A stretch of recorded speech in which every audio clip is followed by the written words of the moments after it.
Hello and welcome to my YouTube video. In this video I'm going to demonstrate how to work back-to-back yarn overs or double yarn overs, and then when you're coming back how to work back in the other side. This particular stitch pattern is lace in garter stitch, and that's what I'm going to demonstrate. So I've got some work on my needles here, and I'm going to show you how to make the double yarn overs in the continental method and in the throwing method, as well as how to come back and work them through on the wrong side row in both methods. So I'm going to make a double yarn over here. That means I'm going to yarn over around the needle twice. I created 2 stitches.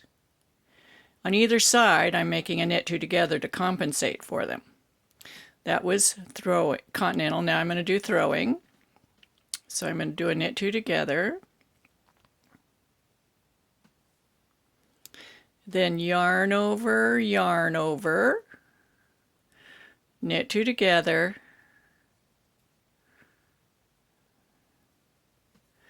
knit to the end of the row.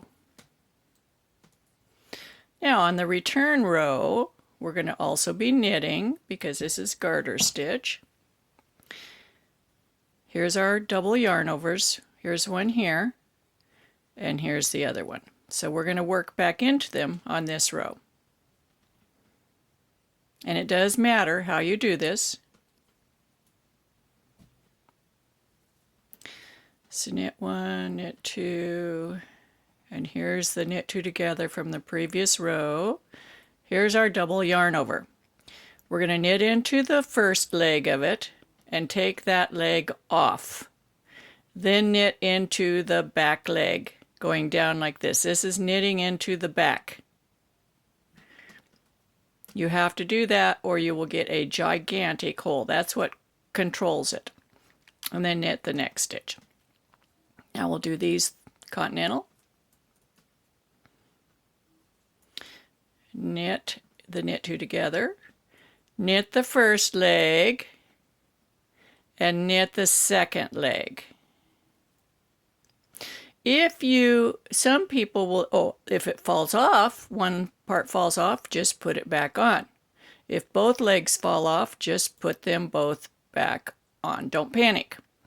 Now some people will take a shortcut. They'll knit the first part and turn their needle and purl the second part. Now watch what happens.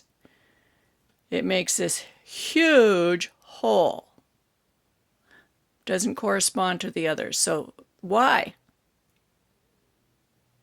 Well, when you knit into this part, this is really what's making the hole.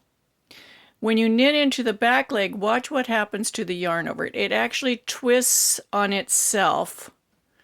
Do you see how it twisted? And that tightens up this hole. Did you see how that tightened up? So it controls the size of the hole. Let's compare it with the purl. See?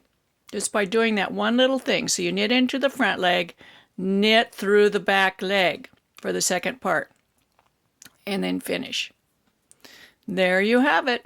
I love double yarn overs. They're so cute. So they should all be about the same size. They look lovely. This is in conjunction with a lace tutorial that I'm teaching on Ravelry. You can find my group on Ravelry, Knitting with Suzanne Bryan. I also have a group on Facebook, Knitting with Suzanne Bryan. Please share my videos. Actually hit the share button on my YouTube videos so you can share them on Pinterest, Facebook, Ravelry, any other social media. Hit the thumbs up button showing that you like it. Leave me a comment. Subscribe to my channel. And I hope you return. Happy knitting!